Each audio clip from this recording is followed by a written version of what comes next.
bataille avoisinante. Les chefs d'État et de gouvernement n'ont prononcé aucun discours, mais ont lu des textes d'anciens soldats. J'avais marché les mains en avant.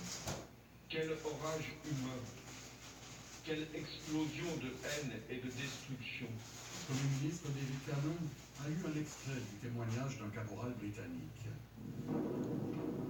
4 millions d'hommes ont été successivement impliqués dans la bataille de la Somme. Parmi eux, 1,2 million sont morts ou ont été portés disparus. 500 000 Britanniques y ont perdu la vie, autant d'Allemands et 200 000 Français y sont morts. Ce qui fait de la bataille de la Somme l'affrontement le plus sanglant de la Première Guerre mondiale. Au Royaume-Uni, plusieurs cérémonies ont été organisées pour commémorer le début de la bataille.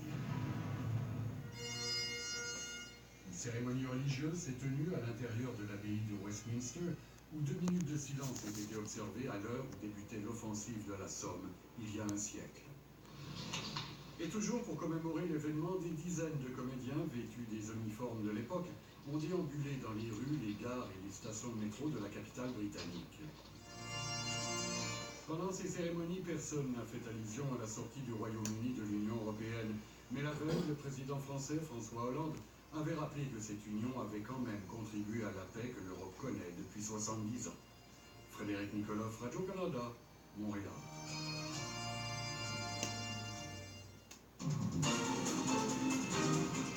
Des dizaines de milliers de personnes ont souligné la fête du Canada sur la colline parlementaire ce midi.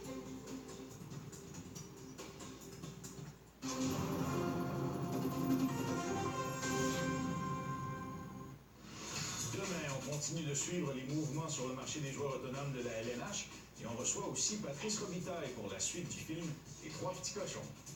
RDI Matin Week-end, demain 5h30, ici RDI, quoi qu'il arrive. Samedi, pour la prochaine livraison. Les jus d'Aloès, un robot au service d'un grand fromage et des champignons qui poussent dans le café. L'épicerie, samedi 16h30, ici RDI, quoi qu'il arrive. Amélie et Charles étaient sur la route des vacances et la panne d'essence n'était pas prévue. Mais bonne nouvelle, Charles avait sa carte CA à Québec. Un patrouilleur est arrivé rapidement, puis Amélie et Charles ont pu reprendre la route des vacances sans stress. L'assistant